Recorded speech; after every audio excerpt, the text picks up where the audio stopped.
Tell me, after mine head is chopped off, will I still be able to hear, at least for a moment, the sound of my own blood gushing from the stump of my neck?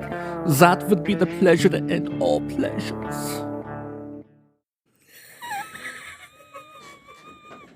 And that's Peter Kürten. And I am impressed that he was able to come back from the dead and do that quote live. Excellent, right? This is Jen. This is Becky. This is Too Close to Home, and we have Jimmy actually participating with us today. Boop, boop, boop. We're going to be talking about the Vampire of Düsseldorf, Peter Kürten, and Jimmy has... I have a terrible German accent, as in I don't have any. I keep sounding like I'm French, and I'm like, this is not what I'm going for. This is not the vibe. And Jimmy will literally walk around the house muttering things in German, and he thinks he's adorable, and it kind of is, but also ridiculously overstated. So when we were doing this, I was trying to practice my German accent, and then I was like, you know what? You're doing this. So all the quotes today are going to be read by Jimmy. Yay. So the sources today are Wikipedia, allthat'sinteresting.com, Britannica.com, biography.com, Murderpedia, and thecultofweird.com. This takes place like late 1800s, early 1900s. There's like a lot of back and forth on facts, and each source kind of differing in like minute details. So I'm going to do my best to suss out the closest to the truth, but don't come at me, bro. So let's talk about how a vampire is made. Peter Kürten was born May 26, 1883 in Mulheim am Rhein.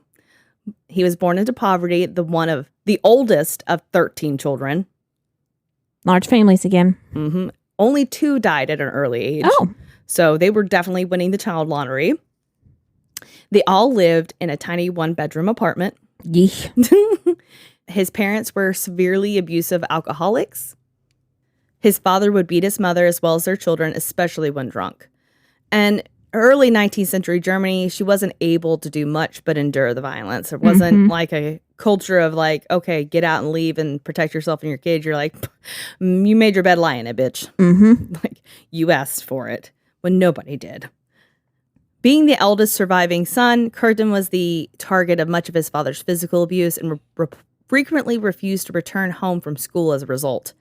His father often forced his wife and children to assemble before him, which I'm like, are you really assembling? It's a 1-bedroom apartment. You should all be assembled at all times. I want you all to look over here. You don't even have to move. And he would actually order his wife to strip naked, and then he would rape her in front of the children. Oh, that's lovely. It's called family memories, you know. Kürten once remarked, If they hadn't been married, it would have been rape. Oh, so since they were married, it was cool. Yeah, it's cool. It's consensual at that point. Like that marriage license changes it, you know? Yeah. He claimed that his first murders were when he was 9 years old. 2 classmates and Peter were on a raft floating down the River Rhine, as you do, just Huckleberry Finn style. When Peter pushed one off and that boy started drowning, so the other boy jumped in to try to save him. He quickly determined that he wasn't going to be able to save him. The currents were too swift, so he went back to the raft. When he got to it, Peter held his head underwater until the boy died. Oh. The death of the 2 boys were attributed to an accident, and he was cleared. Like, come on now. But it makes me think of that Macaulay Culkin, the good son. Have you seen that? Mm-hmm. Yeah. Like, nobody expects a child to be fucking devious like that, you know? No. So when he was 12 years old, he befriended a dog catcher that lived in his building. Like, how are you, like, this has to be back in those days because this doesn't make any fucking sense. Like, you know what? You catch dogs? Fuck yeah, son. The dog catcher taught Peter how to masturbate the dogs. Oh. And allowed him to watch the dog catcher torture them. So he would capture dogs, torture them, perform acts of bestiality. Oh. Okay. Most normal It's children. not at all what I thought you were going to say. I thought this was going to be pleasant, like he was like being nice and then the kid was going to kill him. I didn't see that coming. No. Well, neither did the dogs. Well, thanks for ruining my day, Jennifer. The normal children would have been like, the fuck? You know? But he was like super excited about this. He loved the friendship. He had somebody he was bonding to. He didn't, obviously didn't have that with his parents. He also learned how to practice bestiality on dogs from the dog catcher. And if that doesn't bring you close together, I don't know what will. I don't either. If that's not a bonding moment, are there any? When he was 14 years old, his father was arrested and jailed for 18 months in 1897 for repeatedly raping Peter's eldest sister. His mother was able to obtain a separation order afterwards and later remarried and relocated to Düsseldorf. Around that time as well, he formed a relationship with a girl around his age that was consensual. And everything was normal until, like, they would, get hot and heavy, and she would let Peter undress her and fondle her. But, like, when it came down to, like, rounding third base, she was like, nah, dog, I ain't ready for that. So to relieve his sexual urges, he decided to resort to acts of bestiality with sheep, pigs, and goats in local stables. You always find the cases with bestiality, don't you? That's your theme. I have a kink. I don't. Please don't. Nobody report me. My dog's okay. Don't worry. He once was in flagrante with a sheep who was understandably resisting the rape, so he slit its throat, and at that moment, he orgasmed, discovering his pleasure from causing pain and death. Thus, he began stabbing and slashing animals with increasing frequency to achieve orgasms. Just look on Becky's face right now, you guys. I can't even describe it like you this. should have warned me this was a mushroom stamp episode. Oh, yeah, probably. Well, I mean, I told you it was going to be gross. Yeah, but that did not prepare me. Is this like when you were talking about the toy box killer with JJ, and then you were like, and it gets worse, and he's like, this was already bad. Yes. He did state later he was caught doing it to a pig, and that stopped his behavior with bestiality. But I was like, come on, man. Come on. You obviously weren't embarrassed about it. He attempted to rape the same sister his father had earlier molested, so his deviance just continued to escalate at this time. At 14, he obtained employment as an apprentice molder, which his father was a molder by trade. It lasted 2 years before he decided he had to leave. He stole all the money he could find in his household, plus 300 marks from his employer, and just bounced like, I'm done. He was jailed for the first time when he was 15, having been convicted of theft, the first of 17 sentences covering 27 years. At 16, he ran away from home and he ended up with Koblenz. He began a relationship with an 18-year-old sex worker. He claimed she willingly submitted to every sexual perversion he demanded. And honestly, I'm not sure she was exactly willing, other than the fact that he was probably paying her for it and she's desperate, Right. I don't know about that. Like, I don't want to pass any judgments on old girl and think that she wasn't into this shit, but I have an inkling that she might not have been. Oh. However, due to his new life of petty crime, he was arrested for breaking and entering and sentenced to a month in prison. He left jail in August of 1899 and went right back to his criminal mischief. He would serve many short-term prison sentences in this period for various misdemeanors. With each successive sentence, his rage against society and his capacity for depravity increased. He discovered a fascination for brutal sexual acts while in solitary confinement, because you ain't got nothing else but time. Mm-hmm. This enhanced his fantasies so much, he began to break prison rules to ensure the maximum time in solitary confinement. If that's not a fucked up head, he's like, I'm having a lot of fun by myself, completely secluded, and it wasn't a nice jail. Mm-mm. If there's anything we learned from Eastern State Pen, shit was not good. That was state of the art when that bitch came around. Right. Okay. His father, around this time, was also arrested again for molesting another of his sisters, and this time was sentenced to jail for 3 years. Precious. This is where things really pick up. Oh, okay. That was just... that was fodder. In November 1899, he picked up an 18-year-old girl in Alistrasse and persuaded her to go to a local park with him. There, he claimed to have engaged with sex with the girl before strangling her into unconsciousness with his bare hands before leaving the scene, believing her to be dead.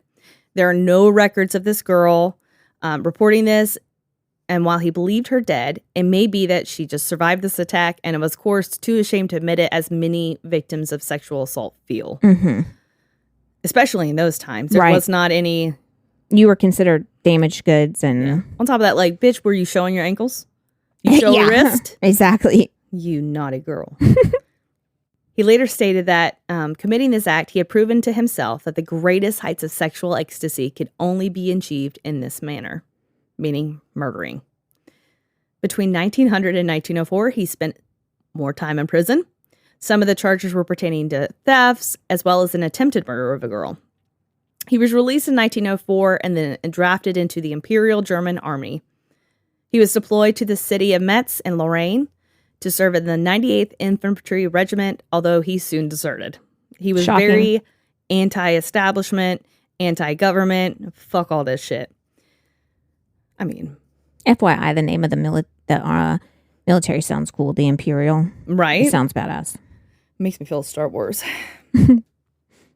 That autumn, Kürten began committing acts of arson, which he would discreetly watch from a distance as emergency services attempted to extinguish the flames. Now, we all know that is something that a lot of serial killers will do in their escalation of violence. An arsonist. They love arson. It really gets the motor revving. It really does. Heats them probably up, over there just going crazy. Many of the fires were in barns and haylofts, and he would admit to police that he committed around 24 acts of arson upon his arrest that New Year's Eve. He, of course, bragged that these fires got him sexually excited with the hopes of seeing tramps burned alive. I committed mine acts of arson for the same reasons. Sadistic propensity. I got pleasure for some the glow of the fire, the cries for help. It's the best decision I've ever made. It is. As a result of his desertion, he was tried by military court and convicted of desertion in addition to multiple counts of arson, robbery, and attempted robbery.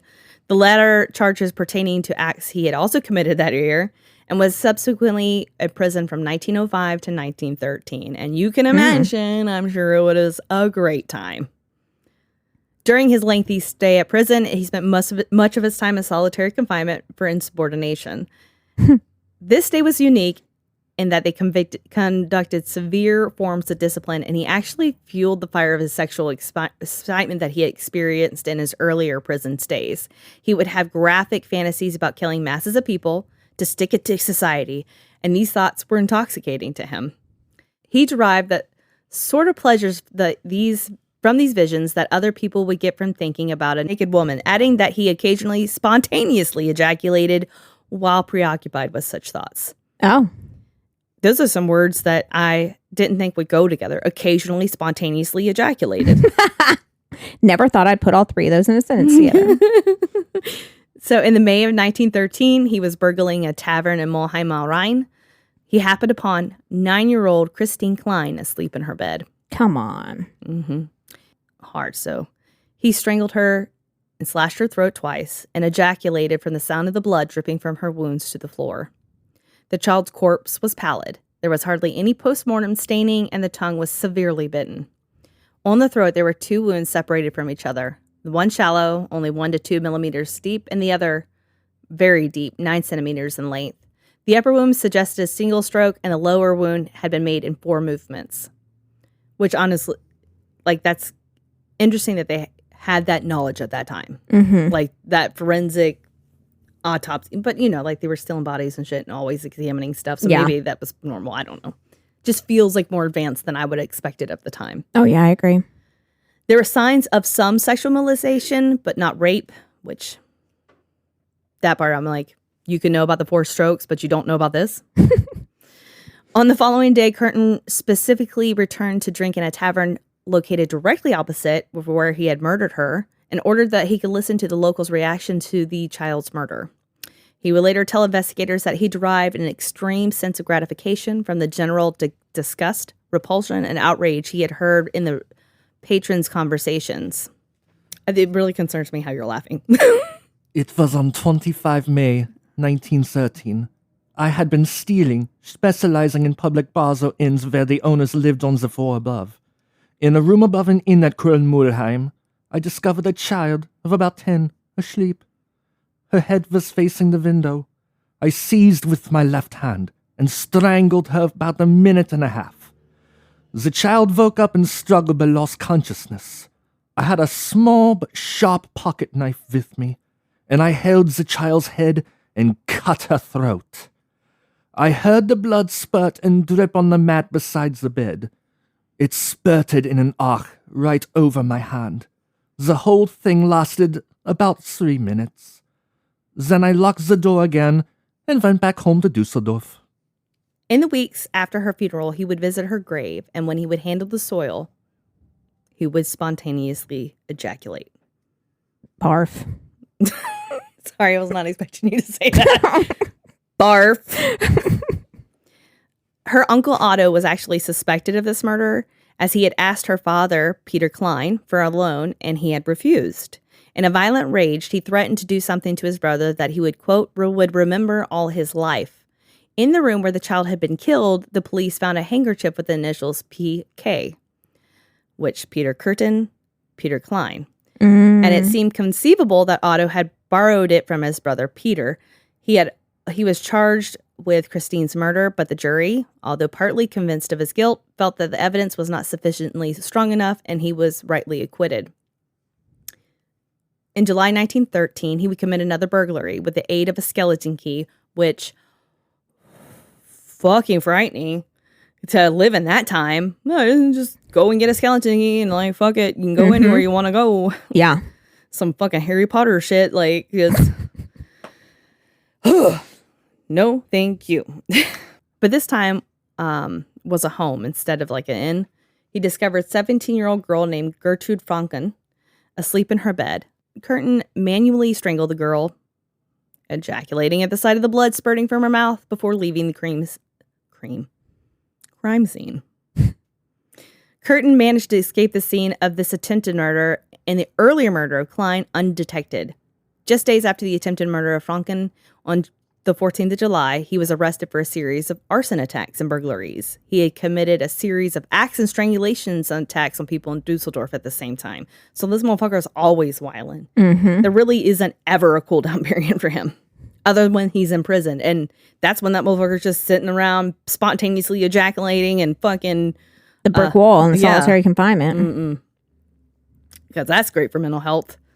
When World War I broke out, and that was between 1914 and 1918, Kürten joined the German army. Military discipline did not suit him, though, and he deserted his barracks. He was jailed when captured and remained in prison until 1921, his longest sentence to date. So let's get romantic. Upon release, he relocated to Altenburg, where he initially lived with his sister. Through her, he met Augusta Scharf, a sweet shop owner who was formerly a sex worker and had previously been convicted of shooting her fiancé to death. Aww. So much made in heaven. He posed as a former POW, and within 2 years, they married. She did not agree to marry him. Actually, it was not until he threatened to kill her and had a knife at her neck, and she was like, fucking fine, I'll marry you. Aww. That's how me and JJ agreed to get married. Exactly. You held a knife to his neck, you're like, motherfucker, we going. No, him to me. Okay. I'm the angel in the relationship. Oh, that's right. That's right. While they would have sex regularly, she later told investigators he could only have sex by fantasizing about committing violence against another individual, and that, after their wedding night, he engaged in intercourse with his wife only at her invitation. It's the only thing he ever did right. He spent the next 4 years living a life of relative normality and found work as a molder, even becoming active in a trade union. I bet he was still doing some shady ass shit. He just wasn't getting caught at this time. Right, I agree. He formed no close relationships, and in 1925, he and his wife returned to Dusseldorf. It was then he began affairs with a servant girl named Tita and a housemaid named Mek. Both women were frequently subjected to partial strangulation, and when they submitted to intercourse, with Tita once being informed by Kürten, "That's what love means." Jimmy was ready. When his wife discovered his infidelity, Tita reported Kürten to the police, claiming he had seduced her. Mek alleged that he had raped her, and the more serious charge was later dropped, although Tita's allegations were pursued, thus earning him a 8-month prison sentence for seduction and threatening behavior. For seduction? Okay, Call me guilty, okay? I'll seduce a motherfucker. Right, Jimmy? I seduce motherfuckers just walking down the street. That's right, girl. These sweatpants. These gray hairs I'm growing out. Listen, that's a whole new definition for Silver Fox. I'm taking it back. He served 6 months of the sentence, with his early release being upon the condition he left Dusseldorf. He actually appealed that ruling and was able to relocate back to the city. Like, hold on. Call me guilty. This my home. After his release, he of course picked up his old habits, and between 1925 and 1928, he attacked 4 women in Dusseldorf, strangling them to the point of consciousness, often during sex. 1929, the Kürten Depression. Peter Kürten's preferred method of torture and murder was stabbing, usually with a pair of sharpened scissors. In addition to physical mutilation, he would severely abuse his victims and strangle them into unconsciousness. He also occasionally returned to the crime scenes to discuss his crimes with police under the guise of a concerned citizen. I can just imagine him walking up. That's interesting. That's an interesting police officer. On the 3rd of February, 1929, he stalked an elderly woman named Apollina Kuhn. Waiting until she was shielded from the view of potential witnesses by bushes, he pounced upon her, grabbing her by the lapels of her coat and shouting the words, "No, don't scream!" He drug her into nearby undergrowth, where he proceeded to stab her 24 times with sharpened pair of scissors. While some of the stabs were so deep they penetrated bone, she survived. Oh. I know. I was thinking it was going to get worse, and it got better for once. Right? Like, go home, girl. Use a survival. On the night of the 9th of February, 1929, 1929 was like popping for him. You know what I'm saying? So I'm going to just tell you, like, there's going to be a lot of 1929s in here. He was wilding out. Mm-hmm. He waylaid a 8-year-old girl named Rosa Ollinger. So nobody's off limits to him. Children, middle-aged, teenagers, elderly, nobody's off limits. Nope. Okay. Sex worker, not sex worker. Fuck it. You got a vagina? We in. We down. No attacks on men?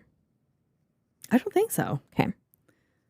But think about it, like, women are usually weaker, per se, so maybe that's part of it. He waylaid a 8-year-old girl at this time, Rosa Ollinger, as she walked down Dusseldorf Street. He strangled her into unconsciousness before stabbing her in the stomach, temple, genitals, and heart with a pair of scissors, spontaneously ejaculating as he knifed the child. Jesus. So much spontaneous ejaculating. So much. This is the gross part. I can't even stand this. This is the gross part? This? He then inserted his semen into her vagina with his fingers. That's how depraved he was. He loved degrading women. You just scoop it out his fucking britches? Just the fuck is wrong with him? I mean, and that would later get him off again. That's the fucked up thing. Like, I mean, all of that's fucked up. But the thing is, like, he could even think about it and be like, ugh, you know, like, it's just a lot. And I was talking to Becky about this earlier, but we talk about a lot of things in this podcast that some other podcasts, especially ones that are done by women, will not talk about. And it's not because I want to glorify these things that have happened to these victims. I feel like it's important to understand the gravity of these crimes and what this victim went through. And in this case, absolutely horrific. He tried to hide the body beneath a hedge, but returned to a scene later and doused her body in kerosene and lit it ablaze. And he, of course, spontaneously ejaculated at the sight of this. Her body was found the following day.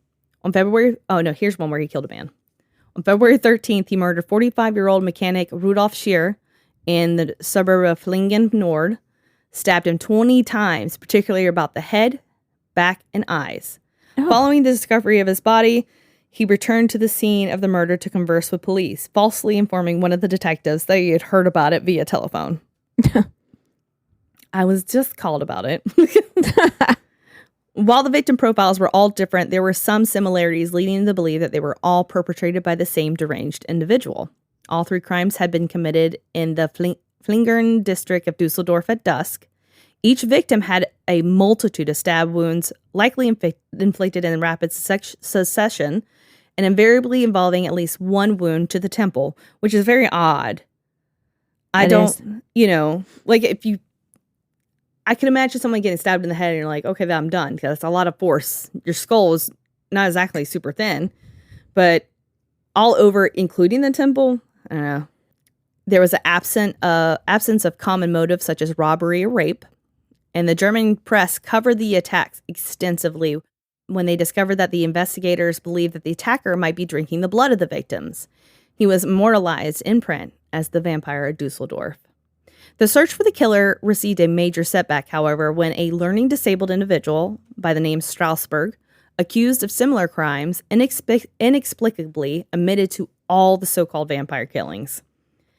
He was committed to asylum, and the police were convinced that the case was solved. Between March and July 1929, he attempted to strangle 4 women, one of whom he claimed to have thrown in the Rhine River. Either they never reported these crimes or it never happened. It's not known for sure. And then on August 8th, Peter met Maria Hahn, who he described as a girl looking for marriage. He arranged to take her on a date to the Neanderthal district of Düsseldorf the following Sunday. After several hours in Hahn's company, he lured her into a meadow that he could kill her. He later admitted Hahn had repeatedly pleaded with him to spare her life, as he alternatively strangled her, stabbed her in the chest and head, or sat beside her body waiting for her to die. Hahn died approximately 1 hour after he had begun attacking her. Jesus. Being covered in blood and afraid his wife would connect him with the murder, he buried the body in a cornfield. He later returned to her body several weeks later with the intention of nailing her decomposing remains to a tree in a mock crucifixion to shock and disgust the public. Oh my God. Well, it's working. Yeah. Shocked and disgusted. She was too heavy, however, and that's where I'm like, I think that's one of the reasons why I predominantly preyed on these young women and elderly women, is because he was not as strong. Obviously, he couldn't take her and pick her up and set her up like that, like he intended. So he simply returned her corpse to the grave, but not before embracing and caressing the decomposing body as he laid beneath her remains. Oh my God. Both before and after he attempted to impale Maria's body to the tree, he went to the grave many times and kept improving upon it. And in every time, I thought of what was lying there and was filled with satisfaction. 3 months after Kürten had murdered Hahn, he posted an anonymous letter to the police in which he confessed to the murder, adding that her remains had been buried in a field. In this letter, Kürten also drew a crude map describing the location of the remains. The letter would prove sufficiently detailed to enable investigators to locate Hahn's remains on the 15th of November. Following Maria's murder, he changed up his weapon of choice from scissors to a knife to convince the police that there were multiple killers on this spree. In the early morning, the 21st of August, he randomly stabbed an 18-year-old girl, a 30-year-old man, and a 37-year-old woman in separate attacks. All 3 were seriously wounded, and all stated to the police that their assailant had not spoken a word to them before he attacked them. Just could you imagine, like walking down the street and he just shivs them? Just not a word. Not knowing is the scariest thing. He's completely out of control. A few days after these attacks, he met 2 foster sisters, 5 and 14, at a fairground as they were on the way home. He sent the older of the 2, Louise Lenson, to buy him cigarettes, which is the day and age when kids could buy cigarettes, on the promise of being given 20 Pfennig, stating that he would watch the younger, which was Gertrude Hammacher.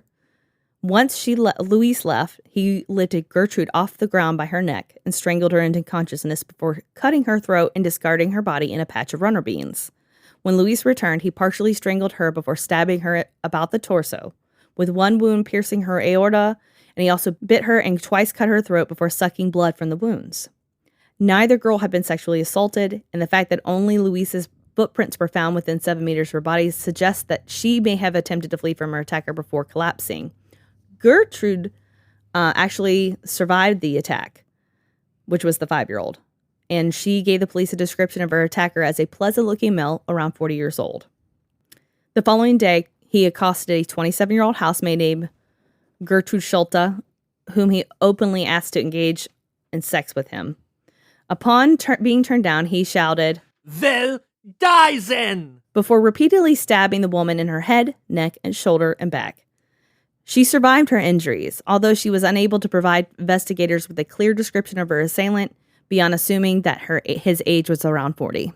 Kürten attempted to murder 2 further victims, one by strangulation, the other by stabbing, in September before opting to predominantly use a hammer in his assaults. Oh, that's nice. Switching up weapons, switching up victims, switching up attack methods. He's charming. Trying to elude the police. So this is when his hammer attacks start. On September 30th, he met a 31-year-old servant girl named Ida Rutter at Düsseldorf station. He persuaded her to go with him to a cafe and then for a walk in a local park by the Rhine River. Once they arrived to the park, he repeatedly struck her about the head with a hammer before and after he had raped her. At one stage in this assault, she regained consciousness and began pleading with Kürten to spare her life. In response, Kürten simply gave her other hammer blows on the head and misused her. On October 11th, he met 22-year-old Elizabeth Dorier outside a theater. She agreed to accompany Peter for a drink at the cafe before the pair took a train to Grafenberg with a view to walk alongside the Klein-Dussel River. This is where she was struck once across her right temple with a hammer and then raped. He struck her repeatedly about the head and both temples with a hammer and left her for dead. Found the next morning, she was in a coma for a time before she did succumb to her injuries. On the 25th of October, Kürten attacked 2 women with a hammer. Both survived, and in the second instance, this was only because his hammer broke in half. His last fatal attack was of 5-year-old Gertrude Alberman. He persuaded the child to accompany him to the section of deserted allotments where he seized her by the throat and strangled her, stabbing her once in the left temple with a pair of scissors, as he always did. When she collapsed to the ground without sound, he stabbed her 34 times. Jesus, she's only 5. And then placed her body in a pile of nettles close to the factory wall. By the end of 1929, Dusseldorf police had received more than 13,000 letters from the public. With the assistance of surrounding police forces, each lead was painstakingly pursued, which is quite interesting. I mean, there was a lot of not giving a shit about women. Right. You know, and so they could have passed off blame and everything, but they did. They 13,000 letters and you're going to follow up on all of them? Shit, that's respectable. They probably wouldn't have if it had been like all sex workers and whatnot, but there were men, women, all ages. Nobody was children. safe. So, yeah, I don't think they had a choice but to take it serious. Yeah. As a result of this collective investigation into the killings, more than 9,000 individuals were interviewed, 2,600 other clues painstakingly pursued, and a list of 900,000 different names were compiled upon as an official potential suspect list. He did engage We've narrowed it down to the entire town. It's only 900 people, 900,000 people. He did engage in a spate of non-fatal hammer attacks and attempted strangulations between the February and May of 1930, maiming 10 victims in these assaults. All the victims survived, and many were able to describe their attacker to police. And many of them talk about him being a nice-looking guy, around 40 years old. When you look at the pictures, he doesn't really look. He's got like the Hitler stash and everything. He's like, not cute, man. It's not a look, not a vibe. But I could see where in those days they might have thought that. Like he was a man and he survived and he was pleasant enough acting, I guess, to outward people that he wasn't killing. Let me just see what he looks like. On the 14th of May, 1930, an unknown man approached a 20-year-old woman named Maria Budlik at Dusseldorf station. He discovered that she had traveled to Dusseldorf from Cologne in search of lodgings and employment, and he offered to direct her towards a local hostel. She agreed to follow the man, and although she became apprehensive when he attempted to lead her through a scarcely populated park. They began to argue, whereupon another man approached the two, asking, "Is he bothering you, ma'am?" And when she nodded, the man with whom she had been arguing simply walked away. The identity of the man who walked away is not known. But the he man looks like who a weirdo to me. Yeah. I don't think he's pleasant looking at all. No. And you're right, he does have a Hitler stash. The identity of the man who came to her aid, though, was Peter Kürten. He invited her to his apartment for dinner and drinks, and she... Oh, he's the one that saved her? That's not who she was arguing with? Yeah, she was not arguing with him. He saved her from that man. She quickly responded that she wasn't an idiot, and she was not interested in having sex with him. Like, I just went through that shit. I ain't about to try to fuck you either. He calmly agreed and offered to lead her to a hotel, although he instead lured her into Grafenberg Woods, where he seized her by the throat and attempted to strangle her as he raped her. When she began to scream, he released the grasp on her throat before allowing her to leave. She did not report this assault to the police, but described her whole ordeal in a letter to a friend, and then she addressed that letter the wrong way. And so it ended up being opened by a mail clerk at the post office in the 19th of May. And when they read the letter, they were like, fuck. They went to the police. They were like, you need to check this out. And it was read by Chief Inspector Gannat, who assumed there was a slim chance that the assailant for Budlik was possibly the Dusseldorf murderer. Gannat interviewed Budlik, who recounted her ordeal, further divulging that one of the reasons Kürten had spared her was because she had falsely informed him she could not remember his address. You remember, he was like, just come to my house, we'll have dinner, drinks, I live just right here. And she's like, oh no, I didn't remember that. Not at all. Well played, girl. Well played. She agreed to lead the police to Kürten's room. When the landlady of the property let Budlik into the room of 71 Medmaner Strasse, Budlik confirmed to Gannat that this was the address of her assailant. The landlady confirmed to the chief inspector that the tenant's name was Peter Kürten. He was not at home when they searched his property, but he spotted the pair in the communal hallway and he was like, uh-oh, I'm fucking bounced out. Knowing the jig was up, he confessed to his wife that he had raped her, and because of his previous convictions, he was going to probably be in prison for 15 years and she would just be destitute. With her consent, he left and found lodgings in Alderstrasse district of Dusseldorf and didn't come home till May 23rd.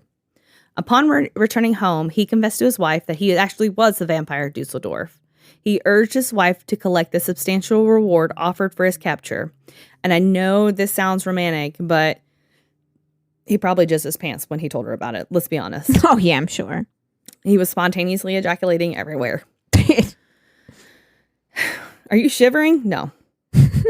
Augusta Kürten contacted the police the following day. In the information provided to detectives, she explained that she had known her husband had been repeatedly imprisoned in the past, but was unaware of his culpability in any murders. She then added that her husband had confessed to her his culpability in the Dusseldorf murders and that he was willing to confess to the police. Further, he was to meet her outside St. Rochus Church later that day. Knowing he would soon be arrested, Kürten spent his last day of freedom having lunch, getting a haircut, and wandering around the park for a few hours before meeting his wife later that afternoon, where she was waiting with the Dusseldorf police to take him into custody. What's a German food that's really popular? Schnitzel? Yes, that's what he ate that day. I remember reading that and being like, you had to go for the most German thing, huh? Like, I'm sure they probably gonna serve that in jail. Shit. He actually freely admitted his guilt in all the crimes police had attributed to the Vampire of Düsseldorf, and then further confessed he had committed the unsolved murder of Christine Klein and the attempted murder of Gertrude Franken in 1913.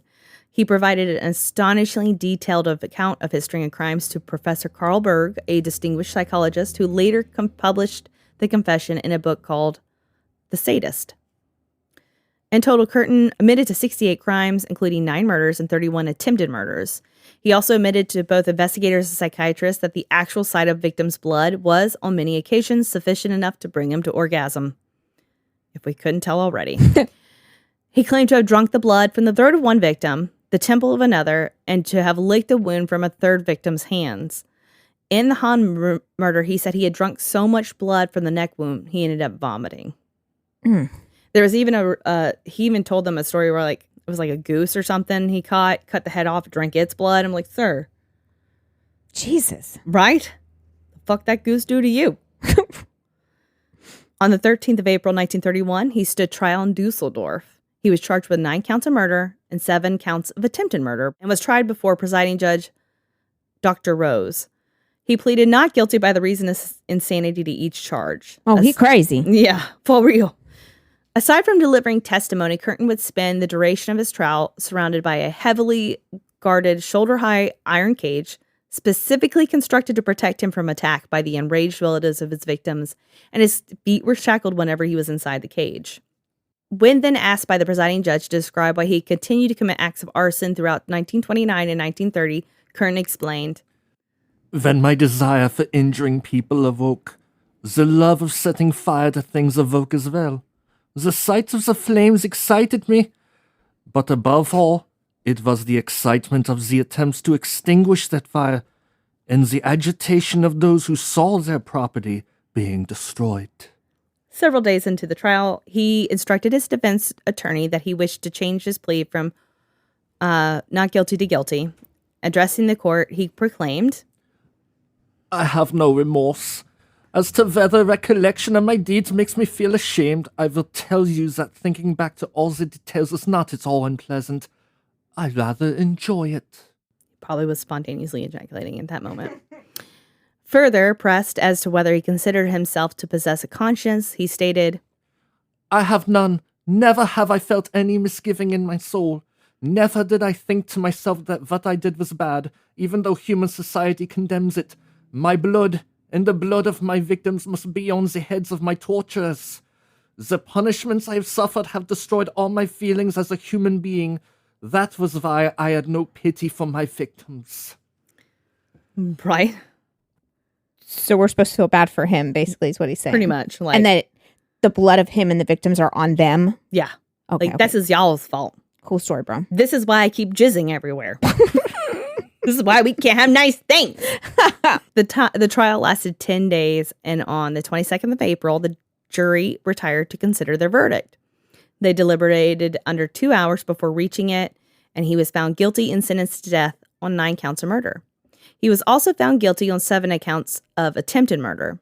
He displayed no emotion as the sentence passed, although in his final address to court, he stated that he now saw his crimes as being so ghastly that he did not want to make any sort of excuse for them. He did not lodge an appeal for his conviction either. On the evening of July 1st, 1931, he received his last meal, also Wiener Schnitzel, a bottle of wine, fried potatoes. He ate the whole meal, requested a second helping. Prison staff were like, "You know what, fam? Got you." Gave him another plate. At 6 o'clock in the morning on the 2nd of July, Peter Kürten was executed by Karl Gruppler with the guillotine.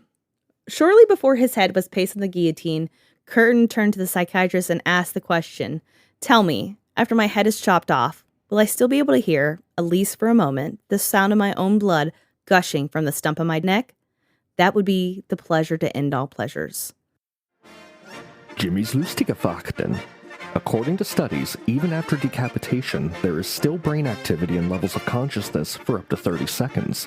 In fact, there have been reports of facial expression changes and focused eye movement to auditory stimuli.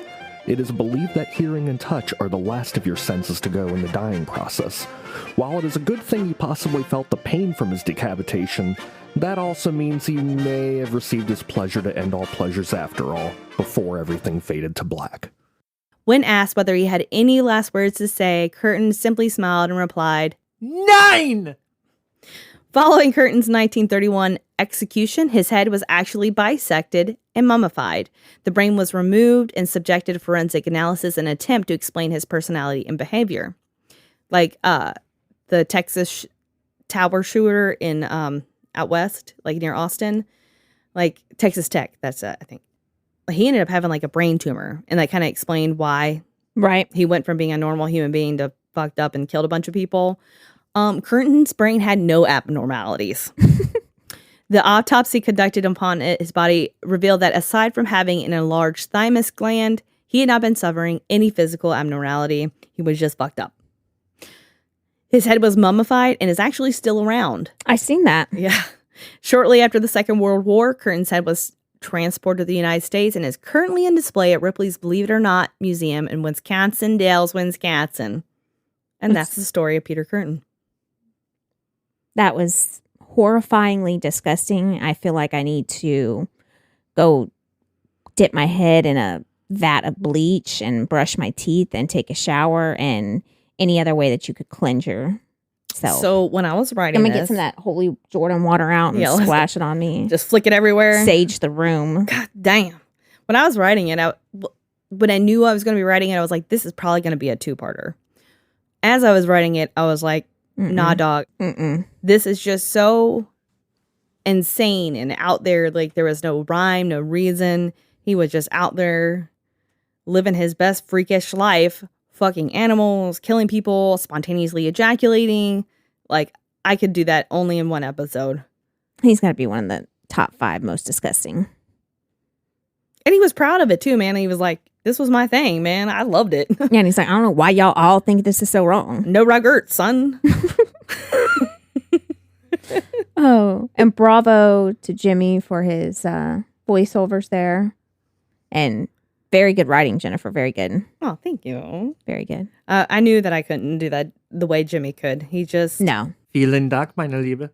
Oh, my God. I don't even know what that means. What did he say? Was Thank that German? Thank you, my love. Oh, look at me.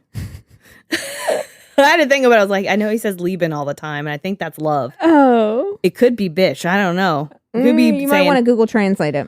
Fuck you, bitch. That's probably what it actually means. And he just says it with a twinkle in his eye. And you're like, oh, he loves me so much. Oh, my God.